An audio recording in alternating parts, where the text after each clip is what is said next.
segunda ponencia, la segunda intervención de la mañana, después de haber oído al señor Juan José Almagro en una exposición interesantísima, donde ha dibujado todo un diagnóstico de la situación en la que estamos y cómo abordarla desde distintas claves éticas, políticas, sociológicas, etcétera. Sin duda, muchas cosas no solo interesantes, sino muy pertinentes las que nos acaba de exponer. Muchísimas gracias y felicidades por la intervención. Bien, vamos entonces a esta segunda ponencia o charla, como queráis llamarla, de vuestra jornada sobre ética para el siglo XXI. Hay que renovar la carga de la batería. Quizá algunos estén un poquito cansados, pero a veces hay que descansar sobre la marcha. Por lo tanto, os toca descansar sobre la marcha de esta exposición que yo haré a continuación. Bien, hablo desde aquí porque si me siento como estaba atrás, me temo que no se ve mucho a quien habla, y el que habla no ve tampoco demasiado a quienes escuchan. Y me gusta ver las caras de quienes escuchan, entre otras cosas porque se nota enseguida si el personal se aburre o no se aburre, si lo sigue o si no lo sigue, si pone una cara de extrañeza, si se duerme, en fin, todas esas cosas. Entonces es preferible hacerlo por aquí para vernos cara a cara en esta, bueno, podemos llamarla conversación, si damos lugar después a algún tipo también de diálogo posterior, si así fuera posible. Bien, el título que ofrecí para esta charla es ¿por qué necesitamos un humanismo otro? ¿Por qué lo necesitamos? Iré explicando también el motivo de esa expresión, un humanismo otro. Bueno, con la filosofía a veces nos dicen que jugamos un poco con las palabras y que tratando de, en fin, renovar nuestro bagaje conceptual, pues usamos y abusamos de esos giros lingüísticos para lo que queremos decir. No es gratuito el que hable yo en mi caso, de un paradigma otro, de una modernidad otra, de un humanismo otro, de una globalización otra, en fin. Ponerlo al final, un humanismo otro, es porque, lo anticipo ya, el humanismo que necesitamos no es uno más en la serie. Esto del humanismo viene de muchos siglos atrás, y ahora diré algo también de la tradición humanista. No es uno más, sino es un modo de pensar, es un marco filosófico, ético, etcétera, que tiene que situarse y que tiene que desplegarse bajo un nuevo paradigma, bajo un nuevo modelo. Veremos por qué. Por lo tanto, como humanismo ha habido muchos a lo largo de la historia, uno más, bueno, por ciertas correcciones de detalle, por ciertas críticas que se asumen y tratan de reconducirse para lograr un mejor entendimiento de lo que se quiere decir. Eso se ha hecho muchas veces en la historia. Pero estamos en un momento donde los cambios son tan fuertes, y no solo por lo que está ocurriendo en estos últimos años, sino que vienen estándose desde atrás, que también en este terreno necesitamos un humanismo otro. Hablar de humanismo es poner en el centro la dignidad humana de todos, todas, todos y cada uno de nosotros. Poner en el centro. Eso es lo que define fundamentalmente a la tradición humanista. Una tradición humanista que defiende esa dignidad con buenas razones y que además cuando lo hace con pretensión de hacer un discurso que en filosofía llamamos universalista. Es decir, que valga para todos, para muchos. Naturalmente, desde que se hace un discurso que se presenta como universalista hasta que muchos lo asumen, el recorrido es muy largo.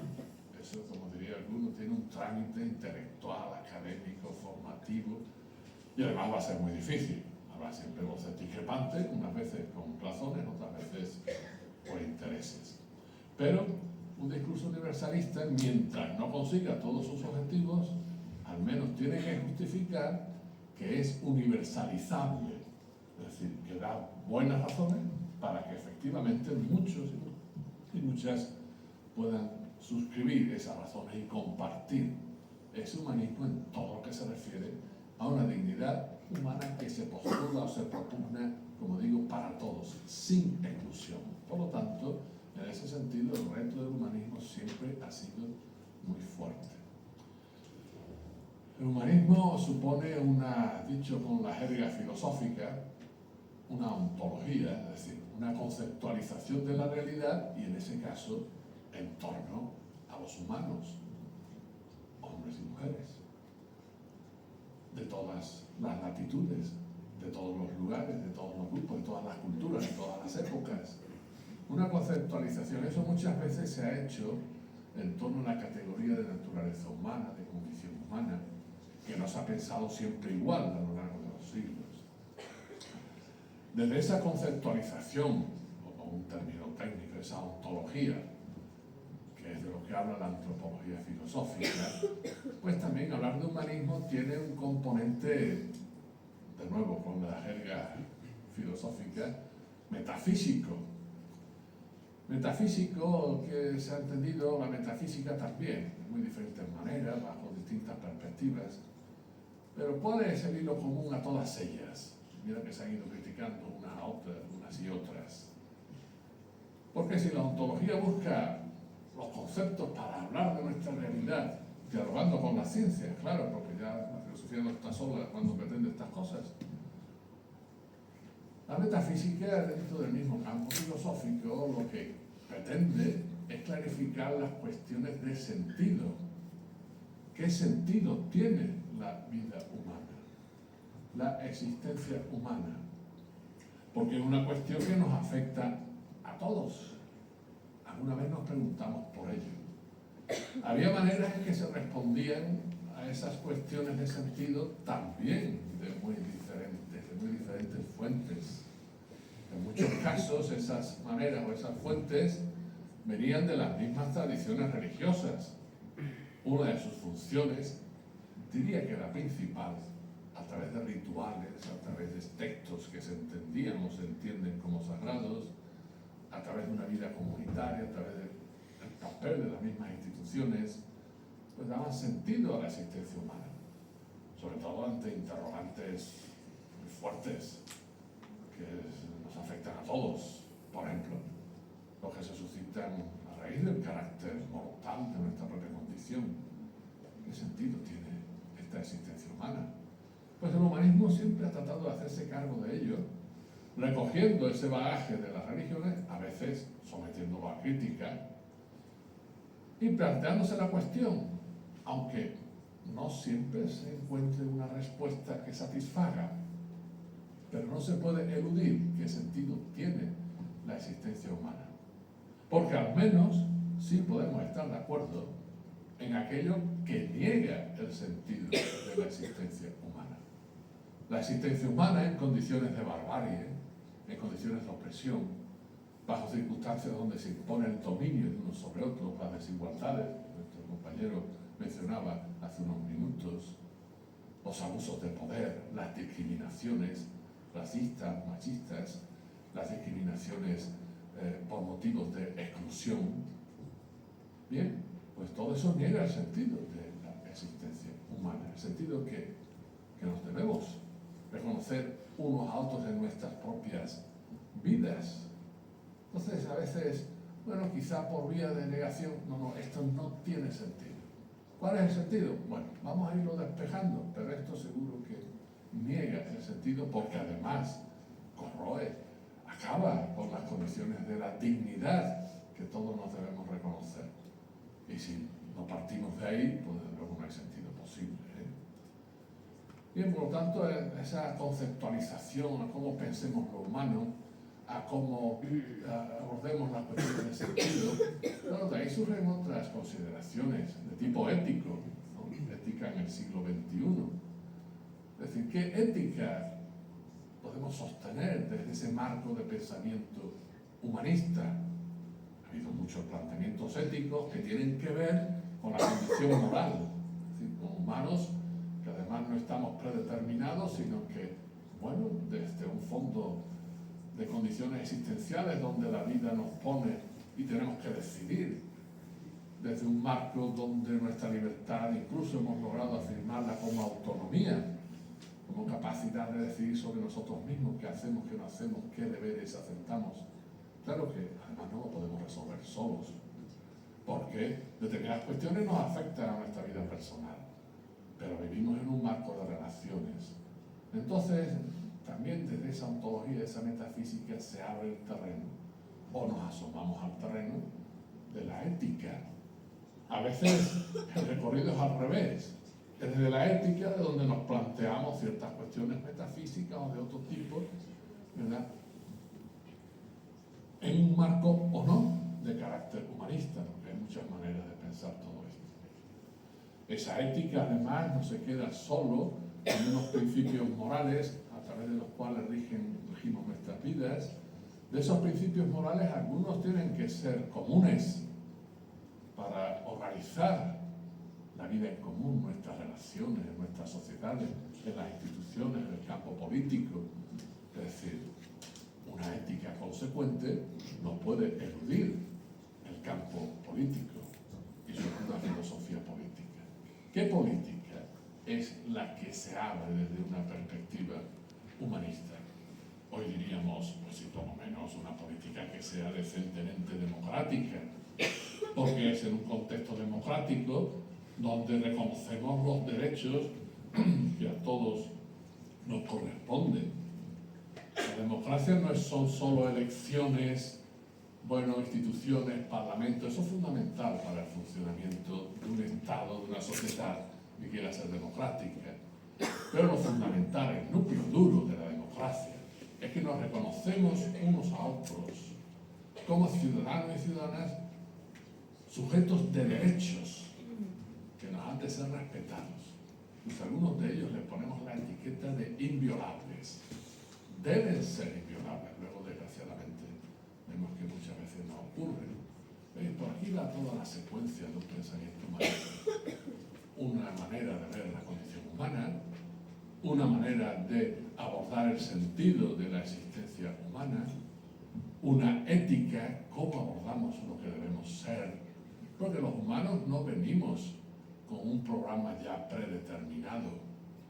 Hay muchas cosas además que no están en los genes, las tenemos que aprender en un contexto de socialización, de transmisión de una generación a otra, en instituciones educativas y por muchos cauces donde vivimos procesos de aprendizaje, ¿verdad? Y entonces, por ahí, por todos esos caminos, pues hay que aprender a convivir la vida en común, ¿verdad? Y eso pues corresponde también a hacerlo. ¿Y cómo lo hacemos? En un contexto social y político determinado. Ahí donde también la tradición humanista pues ha dicho muchas cosas interesantes al respecto, ¿no? Bueno, pues tenemos por ahí pues todo ese recorrido que se ha cubierto de muchas maneras a lo largo de la historia. Hablar de humanismo no siempre es cómodo, ¿eh? No siempre es cómodo. A veces porque no es creíble, porque el discurso humanista que se haga no se ve acompañado, a veces por determinadas prácticas que lo respalden, o porque se hace algo así como predicando en el desierto, o porque se ve de otra época, o porque ya el marco no se ha reelaborado lo suficiente para el contexto en el que se vive, como algo de una época anterior. Por eso el humanismo ha sufrido fuertes críticas, ¿no? Algunos nos hemos empeñado en esta trayectoria, muchos, depende hasta dónde y cómo los contemos, en hablar de humanismo.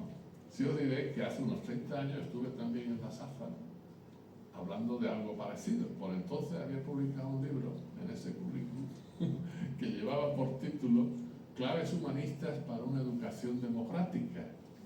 Y alguien desde vuestro centro me invitó a hablar de ello, pues también en un congreso. Entonces se hacían muchas cosas, ya se ha perdido algo de ello, desgraciadamente.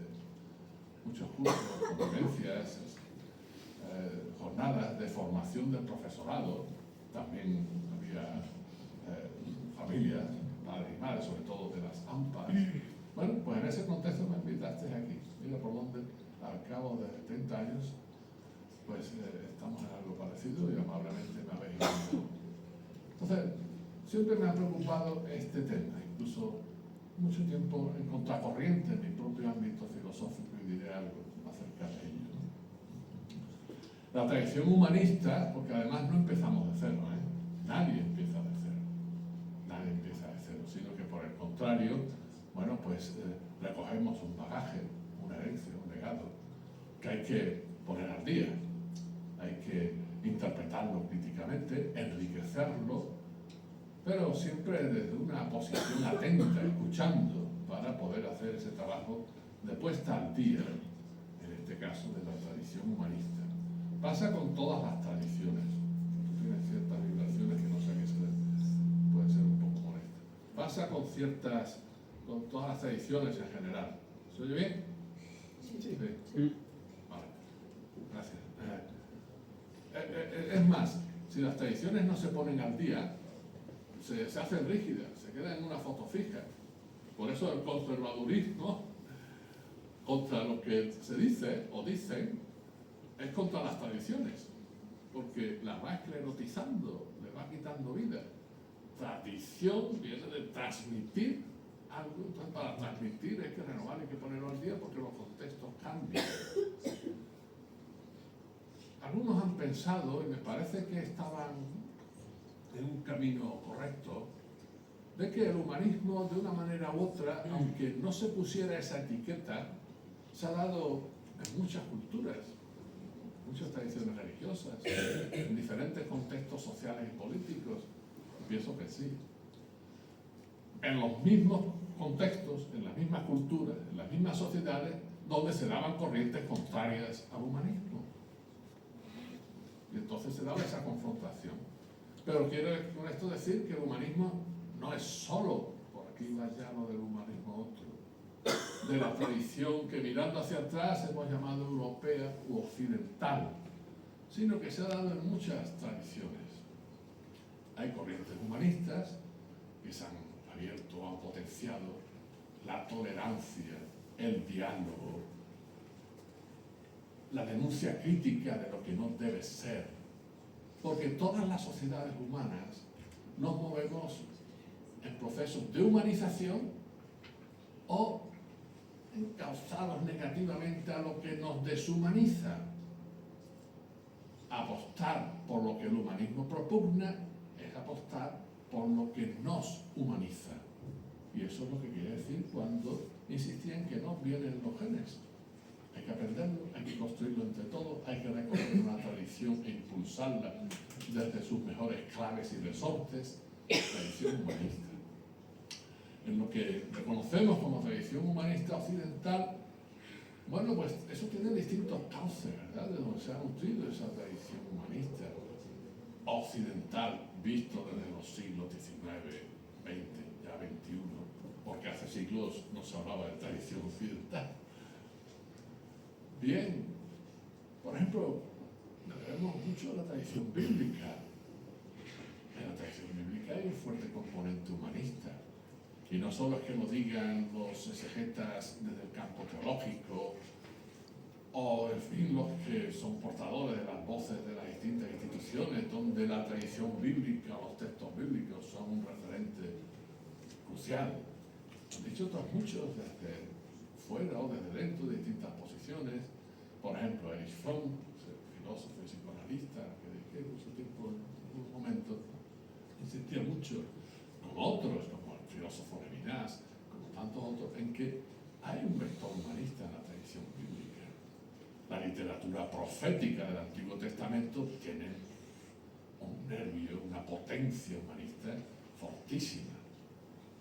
La crítica a la idolatría, a los falsos dioses a los que se les sacrifican los humanos, negando la dignidad de los humanos bajo pretextos religiosos, cosa que sigue ocurriendo, pues eso está en la tradición bíblica. O en otras tradiciones. El cristianismo primitivo también recogió ese testigo e insiste también en la dignidad de los hijos de Dios, con unos criterios de igualdad. Pablo de Tarso, bien que se encargó de ello y de difundirlo allá donde llegaba. O después, en la misma tradición islámica, que viene del mismo tronco, como se dice, abrahamánico, Claro que hay una tradición humanista. Luego hay otros sectores, otras tradiciones, sí, antihumanistas, al contrario, pero ¿en dónde no las ha habido? Tanto ahora hay mucho fundamentalismo cristiano, no tiene nada que ver, es lo contrario del humanismo. Por lo tanto, pues vale el dicho evangélico, el que esté libre del pecado, que tire la primera piedra. Lo que hay que hacer es ganar la batalla desde ese enfoque humanista en todas las tradiciones, en todas las tradiciones. Una figura humanista, por ejemplo, en el mismo mundo medieval, bueno, de este ámbito nuestro, es el cordobés Averroes. Algunos dicen en la actualidad, en el mismo campo de las culturas del Islam, ¿cuándo se perdió el hilo de Averroes? Hay que recuperarlo y difundirlo. Esa manera de entender la razón, las relaciones entre razón y fe, cosa que influyó mucho en el campo cristiano. Sin Averroes no hubiera habido un Tomás de Aquino. Bueno, pero si seguimos mirando hacia atrás, en el mundo romano, precristiano si se quiere, una figura como Cicerón o la de otro cordobés anterior, Séneca, ¿cuánto hicieron por la tradición humanista? Claro, las ideas no caen del cielo, surgen de un contexto determinado, incluso de unas condiciones materiales de vida. Cicerón fue quien acuñó la idea de humanitas, la humanidad de la cual todos somos portadores. La humanidad no es solo el conjunto de los miembros de una especie, sino que cada uno de los individuos es portador de toda la humanidad. Es lo que nos permite decir que todos somos igualmente humanos, no que llevemos el mismo uniforme, sino que somos igualmente humanos. Por eso podemos generar diferencias que podamos articular, entender, combinar y conjugar. Fijaros, Cicerón, la idea de humanitas, que llevaba a entender la comunidad humana en general, conjugando ese sentido extensivo de la humanidad con un sentido intensivo. Por eso también podrían decir desde el ámbito romano, nada humano me es ajeno, porque todos llevamos, o podemos seguir diciendo que todos somos igualmente humanos. La cuestión, ¿nos lo creemos o no nos lo creemos? Desgraciadamente, de verdad, no hay mucha convicción al respecto. Esa declaración de los derechos humanos, que sin tradición humanista no lo hubiéramos logrado, me refiero a la Carta de Naciones Unidas de 1948, de que todos los humanos nacen iguales en derecho, pues señala efectivamente un quehacer para que eso se verifique en la realidad. Pero tiene un trasfondo ontológico, es decir, el ser de los humanos implica esa igualdad. ¿Nos la creemos de verdad o no? Incluso cuando se hablan de objetivos de igualdad, igualdad social, igualdad de género, igualdad de oportunidades, igualdad de acceso, igualdad de derechos. ¿Está convencido el personal de esa igualdad? Si así fuera, no estarían persiguiéndose tantos privilegios o tantas situaciones ventajistas o pisarle al de abajo para que creciera otro por arriba. Esas desigualdades de nuevo. Hace falta mucha más convicción acerca de esa igualdad. Por eso viene de esos orígenes, ya dicho entonces, de la tradición humanista. En clave teológica se hablaba de la igualdad de todos los humanos ante Dios. En claves más seculares, si quiere, de otros contextos, bueno, pues se sostenía esa igualdad, igualmente, tratando de apoyarla en buenas razones. Bueno, la tradición humanista corre por muchos derroteros. Solo voy a mencionar algunos hitos, incluso retomando algunos autores o figuras que ha recordado la señora Almagro. Eran modelos en medio del Renacimiento, ¿verdad? Con Tomás Moro, ¿verdad? O recogiendo el testigo hasta del mismísimo Maquiavelo, ¿verdad? O de Pico de la Mirándola, ¿verdad? Cuando decía pues que el ser humano está ahí en medio, ¿verdad? No es un ángel, bueno, pero está ahí con un estatuto especial, lo cual ya había dicho los textos bíblicos en algún salmo, ¿verdad? Respecto a esa criatura humana que la hiciste un poco inferior a los ángeles. Es decir, esa conciencia de dignidad expresada de muchas maneras. Eso en el Renacimiento se resaltó muchísimo, porque el Renacimiento, allá por los siglos XIV, XV, en esta parte del mundo, esta Europa de entonces, ¿verdad?, pues dejó atrás una visión más teocéntrica, una visión muy condicionada por las tradiciones religiosas, empezó a despegar un pensamiento más secularizado, antropocéntrico. El hombre va poniéndose en el centro y va reconociendo esa dignidad, tratando, como digo, siempre de apoyarla, y lo repito, en buenas razones. Eso fue ganando cada vez más espacio, ¿no? Y además buscando cómo eso se hacía compatible, ese refuerzo de la conciencia de dignidad, con convicciones religiosas, con planteamientos políticos. Claro, a la vez que se iba afirmando la dignidad, bueno, pues va abriéndose camino, una desacralización del poder que a cabo de los siglos da lugar a la democracia. En aquellos siglos, saliendo del Renacimiento, entrando en aquella primera modernidad, lo que en nuestra tradición fue muy fuerte, que fue el momento del barroco y su herencia, bueno, pues hay una escuela, no solo del lugar en que se identifica, pero sí se identifica en la tradición que arrancaba de la España del momento, mirando también mucho a América, la escuela de Salamanca. La escuela de Salamanca tenía en sus desarrollos teológicos, filosóficos y jurídicos Francisco de Vitoria, Domingo de Soto, Luis de Molina, hasta llegar, bueno, paisano de aquí, de Granada, Francisco Suárez. Pues un fuerte componente humanista. Un fuerte componente humanista que predicaba filosóficamente en sus cátedras que todos los humanos tenían acceso a la ley natural, incluso no pasando por un conocimiento determinado desde la teología de la ley divina. Eso luego se aplicaba a lo que trataban de que fuera vigente en América. Aquellos no eran los bárbaros, tenían otra civilización. Desgraciadamente no se les atendió mucho. Pero a la escuela de Salamanca que he mencionado se le debe el desarrollo del derecho de gentes, los derechos de los humanos de otras latitudes, de otras culturas, y los derechos además que deben regir en las relaciones entre estados en la época, es el anticipo de los derechos humanos. El derecho de gentes es el factor antecesor de los que hoy están cargándose, se han cargado, el derecho internacional. Y eso tiene un fondo humanista fortísimo. Luego, al correr del tiempo, Pablo ha mencionado a Kant, una figura fundamental, porque Kant, aparte de otros muchos desarrollos suyos, que conoceréis por la historia de filosofía, los que ya habéis pasado hasta los exámenes al respecto, pues, ¿dónde puso el acento? En la autonomía moral del hombre. Y además dio algunas claves, bueno, imprescindibles para hablar de dignidad. Cuando entiende que cada ser humano es un fin en sí mismo. Es un fin en sí mismo. Es decir, no debe ser utilizado como medio.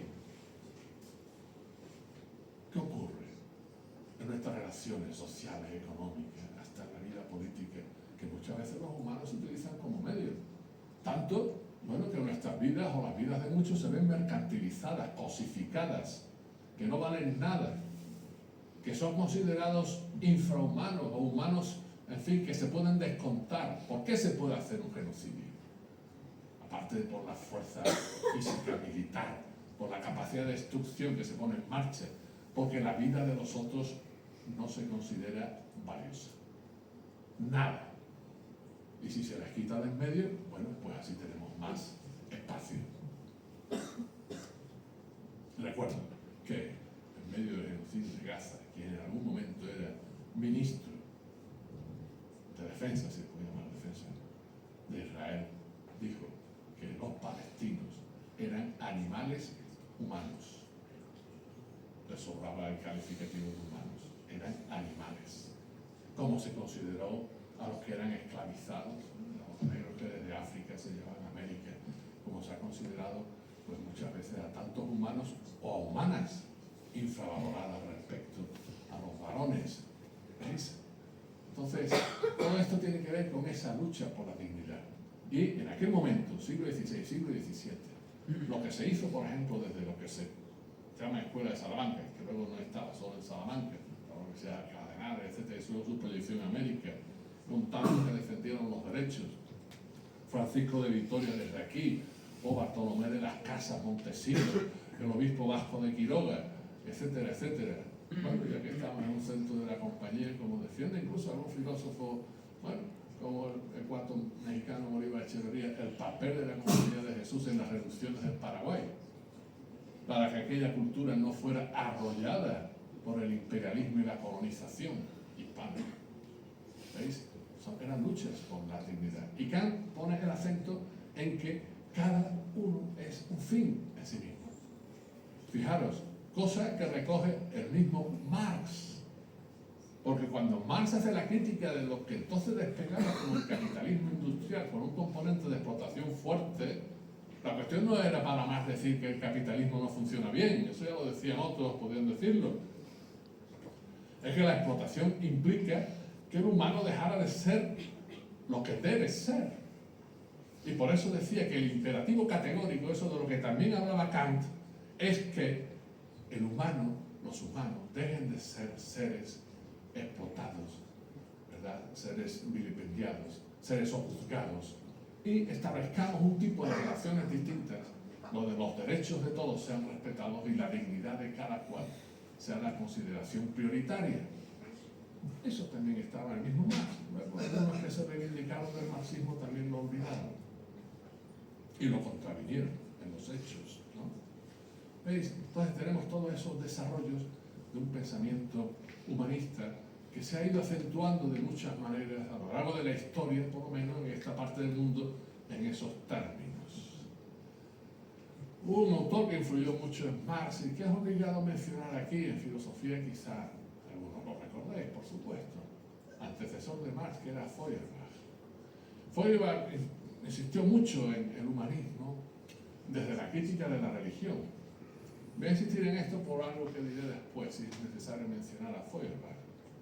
Feuerbach entendía que la religión, bueno, pues tenía también un papel alienante, ¿no? Que ese culto al Dios que se invocaba, ese papel de las instituciones religiosas, estábamos en mitad del siglo XIX, pues hacía que los humanos no fueran lo que debieran ser. Se veían alienados, enajenados, convertidos en otro distinto de lo que la humanización reclamaba. Y entonces Feuerbach le dio la vuelta a aquello y dijo que en vez de estar el ser humano creado a imagen y semejanza de Dios, lo que había ocurrido es que los humanos crearon a Dios a su imagen y semejanza. Eso lo han estudiado después muchos antropólogos, de las religiones, etc. El caso es que desde su planteamiento ateo, Feuerbach es verdad que impulsó mucho el humanismo. Tuvo su mérito, su contrapartida, porque también contribuyó a cierta divinización de lo humano. No en términos individuales, porque está claro que no, pero sí en términos colectivos de la especie, como se decía en el 19, el género humano, ¿no? Y eso se embarcaba también en una visión excesiva respecto al humano, que contravenía algo de Kant, que era insistir en la finitud. Y porque claro, la paradoja es que la dignidad del humano, de cada uno, es inviolable, desde nuestra finitud, desde nuestras limitaciones, desde la humildad de lo que somos. Pero esa humildad de lo que somos, ya lo dijo alguno, como Pascal, somos como una caña que zalandea el viento, que cualquiera la quiebra, pero una caña pensante, ¿verdad? Bien. Luego viene una época donde ese humanismo, claro, como en algunos casos se pasaba de rosca, pues también fue criticado. Y además se descubrió otra cuestión en la que conviene insistir, que el discurso humanista en muchos contextos quedaba bien, oye, queda bien, es humanista, que habla de la dignidad, del respeto que nos debemos. Bueno, pero una cosa es predicar y otra dar trigo. Una cosa es, bueno, pues hacer un discurso que puede ser hasta grandilocuente, etcétera, y los hechos van por otro lado. Pero ¿para qué sirven esos discursos que muchas veces se sostienen en el vacío? Para encubrir lo que no está en el vacío. nuestras miserias, nuestro dominio. Puede hacerse un discurso humanista que no se vea compasado por la realidad. Y si el discurso humanista no denuncia o critica esa realidad, se convierte en encubridor de esa realidad. Esto es lo que se llama una utilización ideológica, en el sentido marxiano del término, del humanismo mismo. Y eso ha traído muchas críticas al humanismo. Muchas veces, pues también es verdad que no faltaban motivos o razones, ¿no? Entonces el humanismo se fue sometiendo también a críticas. El mismo Foucault, ya a mitad del siglo XX, después del 68, finales de los 60, 70, claro, Nietzsche había hablado de la muerte del hombre, de Dios, perdón, y Foucault le toma un poco la onda y habló de la muerte del hombre, el hombre con mayúscula, ese hombre que salió del humanismo de Feuerbach, que se vio muy engrandecido, no era la intención de Feuerbach, pero lo puso en circulación. Y entonces ese hombre que se ve en posición de dominio, ¿no? En el centro, ciertamente, pero en posición de dominio, engrandecido, ¿verdad? Ese sujeto que lo podía todo desde su conocimiento, en el ámbito político, en el dominio de la naturaleza.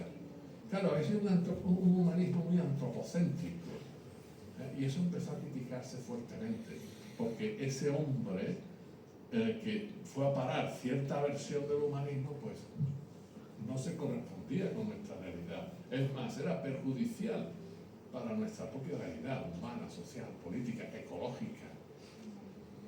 Otros autores, por ejemplo Heidegger, perdonad que los mencione, pero en fin, no hace falta recordarlo, vieron que el humanismo se había vinculado mucho pues, a ese poder que da la ciencia, sin duda, porque fortaleció la conciencia de autonomía.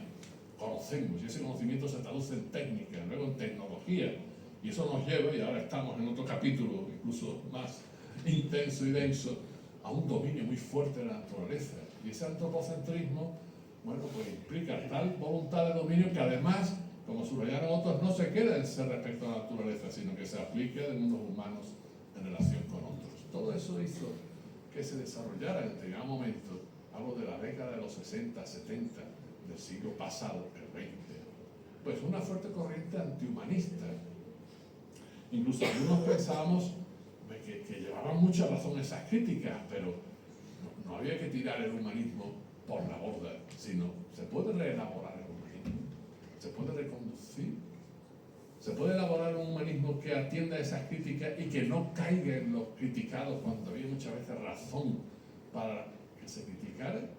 Algunos tenemos que decir, no era fácil, porque esa crítica del humanismo pues venía también con la crítica a una noción muy fuerte de razón, ¿no? Y se veía que la razón, hubo quienes hablaron del pensamiento débil, en aquello que décadas atrás se llamó la posmodernidad. Se criticó esa concepción de un sujeto que además se entendía muy individualista, o un sujeto que tan individualista era el que se conformaba desde un individualismo cultural, social y económico muy fuerte, que destruía hasta los vínculos sociales, ¿qué se podría decir? Entonces surge un movimiento antihumanista que naturalmente nos confrontaba con qué humanismo podíamos defender. Llega eso hasta ese debate hasta nuestros días, En estos días hay una fuerte corriente poshumanista, incluso hay quien habla de un conocimiento poshumano, lo cual, en fin, algo más que paradójico, porque si de qué poshumano hablamos, hombre, todavía poshumanista, vale, sí, no está conforme con el humanista y sostiene otro enfoque, ¿no? Hay situaciones muy curiosas, que además tienen que ver también con lo que se ha mencionado, lo que puede pasar y pasa con la inteligencia artificial, etc. Después del antihumanismo, como digo, surge pues una corriente de poshumanismo, surge una corriente, incluso en los últimos años, transhumanista. ¿Los transhumanistas de qué hablan? Pues hablan de ir a una especie poshumana, más allá de lo humano, transhumanista, que atraviesa lo humano. ¿Basada en qué?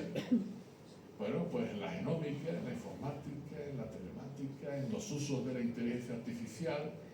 Claro, sería pues una condición humana que deja atrás pues, ciertas miserias, ciertos límites del humano y que lleva la pretensión de mejoramiento del humano desde nuestra misma corporalidad, yo qué sé, creyéndose hasta sus últimas consecuencias, la mitificación de la eterna juventud. Y hay quienes piensan, hasta en la prensa lo veis, que algunos personajes estaban en ello, ¿no? De una inmortalidad que se les garantiza, bueno, pues una tecnología médica muy potente. Claro, ese transhumanismo, pues, reproduce lo mismo que criticaba Feuerbach, es decir, una divinización de la técnica y del sujeto humano que protagoniza esa tecnología. Y al final, pues resulta que nos acabamos creyendo la entidad autónoma de nuestra propia criatura y nos sometemos a ello. Es el riesgo hoy de la inteligencia artificial, que se nos olvida que es nuestro propio producto y nos aliena, nos despoja de nuestra propia autonomía, somete nuestra creatividad, interfiere en nuestras relaciones y encima se le rinde culto. Y claro, es un culto que algunos explotan al máximo. Las empresas tecnológicas que se acaban de mencionar, desde Elon Musk a todas las de la tribu correspondiente. Que además, si antes el Estado trataba de tener la tecnología a su servicio, ahora es al revés. Las empresas tecnológicas han colonizado al Estado totalmente y los tienen a su servicio, a los Estados, a unos más que a otros, evidentemente. Bien, pues, así estamos. Hay que ir terminando con esto. ¿Por qué hablar de un humanismo otro? Porque en medio de todo esto hay razones para retomar la herencia de esa tradición humanista tan valiosa, de dignidad, de autonomía, de socialidad, de una ética, bueno, que genere un humanismo, como decía el filósofo Manuel Levinas, del otro hombre, atento a la interpelación de justicia que el otro nos hace y que sostiene nuestra libertad de la responsabilidad con que damos cuenta de esa interpelación. Todo eso es cierto. Pero a estas alturas hace falta algo más. Hace falta algo más. Para explicar ese algo más voy a mencionar dos autores de los años finales de los 50, años 60 del siglo XX. Son dos autores de la Martinica francesa y que han marcado muchos desarrollos actuales del pensamiento, desde el punto de vista anticolonial, de la descolonización, de lo que hoy se llama pensamiento decolonial. Dos autores que son Frantz Fanon y Aimé Césaire. Los dos de la Martinica, que sigue siendo departamento francés. Y, bueno, Frantz Fanon, psiquiatra, estudió psiquiatría en la Sorbona, fue allá desde la Martinica, es decir, desde su ámbito caribeño, y luego, cuando acabó, fue destinado a Argelia. Y Argelia, por aquellos años, estaba metida en una guerra horrible también. La guerra por la independencia frente a Francia. Y la Francia de entonces, que era la de la Cuarta República, reconstituida una vez que se venció al nazismo, pues parece que se olvidó de libertad, igualdad y fraternidad y hacía una represión fortísima, muy dura, sobre la población argelina y sobre los que luchaban por la emancipación respecto a la metrópoli. Y Frantz Fanon escribe un libro que se titula Los condenados de la tierra, lo prologó Sartre, y defendía esa lucha de los argelinos. Y además denunciaba a aquella Francia de la liberación, ¿verdad? Pero que luego, mucha liberación, pero seguía teniendo una práctica represiva y opresiva en términos colonialistas muy duros. La liberación se acababa en Argelia o en las posesiones todavía coloniales ya en el siglo XX. Luego, Aimé Césaire. Este también fue a Francia. ¿Cómo? Aparte de estudiar como diputado del Partido Comunista Francés en la Asamblea Francesa. Y lo mismo. Reivindicaba humanismo, pero echaba en cara a la Francia de la época, por extensión a Europa. Hombre, ¿dónde estaba su discurso humanista? ¿Es que el humanismo solo valía para los europeos? ¿Es que solo valía, como han dicho algunos, para quienes estaban en la órbita de la blanquitud? Es que solo valía para las potencias imperialistas y coloniales, es que los que estaban colonizados, los que habían sido esclavizados, etcétera, a ellos no les llegaba el humanismo, la dignidad, el reconocimiento, etcétera. ¿Dónde estaba el humanismo que se había entendido que era un nervio fundamental de la tradición europea? No estaba, no estaba. Incluso, como no hicieron mucho caso, en un escrito que se difundió mucho, y que sigue leyendo mucho, que lleva por título Discurso sobre el colonialismo, le escribió una carta a quien entonces era secretario general del Partido Comunista, Maurice Thorez. Y en ese caso, además de apretarle con dónde estaba el humanismo, le decía, compañero secretario general, ¿dónde está el internacionalismo proletario? ¿O es que la solidaridad obrera no pasa de las fronteras de la metrópoli francesa? No pasaba. ¿Sí? Estos autores siguen siendo muy influyentes. Y los dos, insistían con esa crítica en que había que recuperar la tradición humanista, sacándola de ese atasco, de ese bloqueo, en ese caso por unas relaciones coloniales que seguían ahí distorsionando las relaciones entre los pueblos y sometiéndolos a uno al poder de nosotros, e incluso después de las independencias, porque con las independencias no se acabó el dominio colonial del todo. ¿Veis? Pues eso llega hasta nuestros días, y no solo desde África o la Martinica, llega desde Latinoamérica, llega desde África, llega desde Asia. ¿Y qué nos están pidiendo desde el resto del mundo? Bueno, están pidiendo algo incluso que a veces aquí por nuestro propio eurocentrismo, aun siendo críticos, no se percibe, porque lo que están pidiendo muchos desde otras latitudes que padecen la huella colonial y la herida colonial, como dice, por ejemplo, el argentino exiliado Walter Miñolo, uno de los representantes más cualificados del pensamiento colonial, lo que están diciendo es que no que se abandone el humanismo, sino un humanismo en el que quepa todo el mundo, en el que quepa toda la humanidad, es decir, que no sea eurocéntrico u occidentalocéntrico, que no gravite solo sobre esta parte del mundo, que nos hemos creído que somos el ombligo del mundo, los civilizados y todos los demás son bárbaros. Y ya decía Montaigne en su ensayo, cuidado, que hablamos de la barbarie de los otros, lo decía de América, y no reparamos en nuestra propia barbarie. Sí, algunos sí encontraron que se hacían sacrificios humanos, y los europeos no han hecho genocidios allá por donde ha ido la práctica imperial y colonial dura. Y es que el precedente de los campos de exterminio no han sido los campos esclavistas. Y entonces esto es lo que nos piden. Menciono a dos. Por ejemplo, un indio que se llama filósofo indio, se llama Chakrabarti, que está diciendo además, va siendo hora que los europeos entiendan que son una provincia del mundo, no el centro del mundo, y que su historia, nuestra historia, es una parte de las historias del mundo. La historia no empieza en Atenas o en Jerusalén o donde fuera y acaba en Europa. Alguno decía que en Alemania, o a uno dirá ahora que en Estados Unidos, como la gran potencia por excelencia que reclama el dominio en la parte del mundo que le corresponda, sino en todo el mundo. No, hay muchas historias en el mundo y todas tienen sus tradiciones y todas las culturas tienen su derecho y todos los pueblos tienen, digamos, el derecho a hacer oír su voz. Diprés Chakrabarti, desde la India. O, por citar alguno, Achille Mbembe, no hace falta apuntar el nombre, pero por lo menos mencionarlo. Achille Mbembe, que un libro suyo lleva crítica de la razón negra, es decir, del racismo que permanece.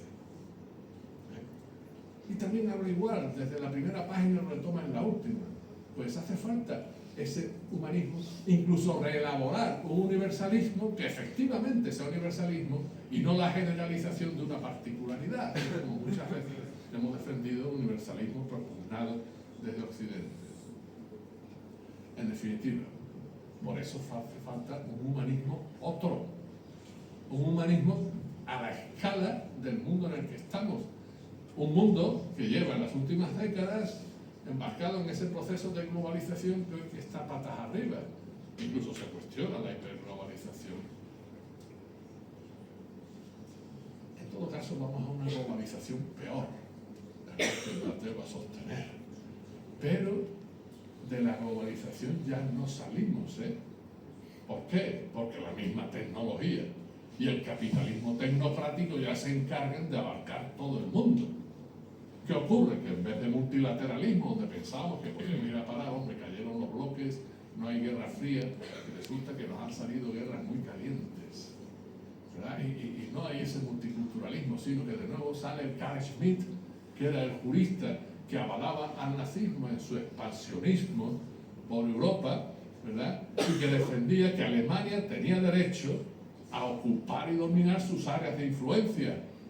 Pues hombre, mira por dónde Carl Schmitt lo han resucitado, y ahora las teorías de Carl Schmitt las recoge Trump, las recoge Putin, con más discreción y prudencia las recoge Xi Jinping y las aplica con las vías más duras Netanyahu de Israel. Pero, ¿qué ocurre? Lo que ocurre nos embarca a todos. Estamos todos embarcados en eso. Y hay una guerra por el dominio de una parte del mundo, por los recursos petrolíferos y por otras cuestiones. Y cierran el estrecho de Hormuz, y a lo mejor no podemos ir de vacaciones porque cierran las gasolineras. Dicho ya en plan un poco catastrofista, quizás o cosas. Pero, oye, no hay que desechar la hipótesis si esto va. Por lo pronto en avión se está poniendo muy difícil viajar. Es decir, y globalización, hombre, globalización, lo del cambio climático, de ahí no se libra nadie.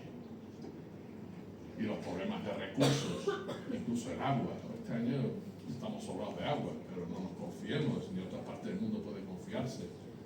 Un humanismo otro, bajo un nuevo paradigma, bajo un nuevo universalismo, con una ética de reconocimiento recíproco, con exigencia de justicias, con exigencia de dignidad para todos y todas. Si no tenemos ese humanismo otro, ¿cómo podemos salir en defensa de los palestinos? Si hay un humanismo otro, ¿cómo podemos decir una palabra pacificadora en el conflicto entre Irán e Israel, Irán y Estados Unidos? Si no tenemos un humanismo otro, ¿qué hacemos con los sudaneses? Que se pudran en la guerra que les afecta y con tantas otras alrededor nadie se acuerda de ellas. Si no tenemos un humanismo otro, ¿qué hacemos con los que son despojados de sus tierras en la Patagonia o en la Amazonia? Aquel movimiento sin tierra, por ejemplo, que el obispo Pérez Casaldáliga apoyó tanto hasta el final de sus días. Si no tenemos un humanismo otro, ¿qué hacemos con los rohingyas? Que en ese caso son musulmanes expulsados desde gobiernos islámicos. También que esto va en toda la familia. Entonces, ese humanismo otro nos es necesario. Y nos es necesario tomando conciencia de la realidad de nuestro mundo. Y en este mundo, visto desde lo que nos toca más de cerca, ¿qué ha pasado? Hemos mirado el mundo, y lo he mencionado, de una manera muy eurocéntrica. Incluso el humanismo que hemos construido desde aquí, ha sido muy eurocéntrico. Nos pensábamos los civilizados. Incluso se manejó ese esquema salvaje, bárbaro y civilizado. Y eso legitimaba el imperialismo y la colonización. Vamos a civilizar a los demás. Y además, hombre, si no entrábamos por la civilización, había que evangelizarlos. Pero con la cruz iba la espada. Y con la predicación el sometimiento. Afortunadamente hubo voces proféticas en la iglesia y en el derecho y en el campo político y desde los mismos pueblos que quedaban sometidos, que se mostraron contrarios a todo ello. Pero es que además eso ya no se sostiene. Si no nos enteramos, como dice Diprés Chakrabarti, de que Europa es una provincia del mundo, mal nos va a ir en Europa, porque no nos tomarán en serio. Y si nos alineamos, estamos aquí dudando y ahora vamos saliendo, hasta Yolina Meloni sale de la órbita de Trump. Entonces, si no salimos, bueno, pues, ¿a dónde va Europa con el proyecto europeo? Sí, por salvar el euro podemos perder el alma. Y tenemos una Europa desalmada, antihumanista en los hechos. Pero sobre eso hay que salir de esa visión occidentalista, ¿verdad? Porque además, bueno, todavía hace unas décadas podía pretenderse cierto papel, ¿no? Incluso hay quienes se lucubraron con que cayendo los bloques, bueno, aquí una nueva época.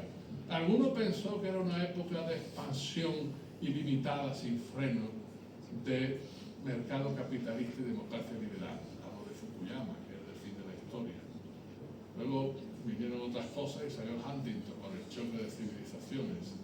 Alguno le vendó la plana diciendo, no, las civilizaciones no chocan, porque las civilizaciones hay de todo, humanistas y no humanistas, belicosos y pacifistas. Lo que choca son los fundamentalismos de cada una, eso sí. Y choca. Y no son solo religiosos, también hay mucho fundamentalismo político. ¿Verdad? Pero la cuestión es la siguiente, eso es para que acabemos. La cuestión es la siguiente. La cuestión es que Occidente ha perdido la hegemonía. No concita consenso. Y eso, uno lo teorizó respecto a los estados, tomando así uno a uno, como Gramsci, Italia, en los años 30, y se aplicó mucho. No hay cambio social efectivo que se consolide sin consenso. Puede haber una ley, pero cambia el gobierno, y si eso no tenía un consenso, sino total, una base social que lo sostuviera, viene otro gobierno y te cambia la ley del aborto del revés. Así andamos en educación. Dicho de camino. Entonces, ¿pero qué ocurre a nivel mundial? A nivel mundial que Occidente ha perdido la hegemonía. Y hay quien se empeña en mantener el dominio sin hegemonía. Y esa cuenta no sale. Porque mantener el dominio sin hegemonía solo se puede hacer a costa de una violencia muy fuerte. Es el telón de fondo de lo que está haciendo Trump. A destiempo. Además, porque no lo va a conseguir. Entonces, bueno, pues ese es el telón de fondo donde hoy, para defender la dignidad en todas las latitudes, en todos los rincones.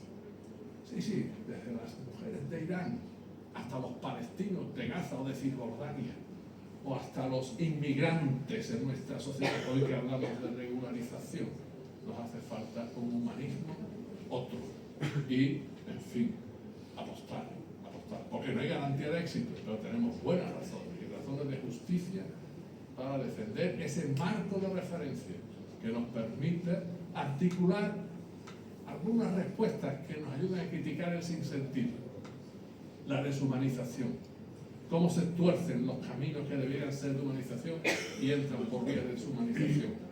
Y desde esa ética y de esa visión, pues da lugar a una nueva política, sí, podemos decir cosmopolita, tomando el relevo o el testigo de Kant, pero un cosmopolitismo que a estas alturas pues tiene que ser un cosmopolitismo dialógico, intercultural, ¿verdad? Abierto pues a que cada cultura y desde cada historia podamos decir cada uno nuestra palabra desde esa referencia a la común condición y a la dignidad que a todos nos compromete.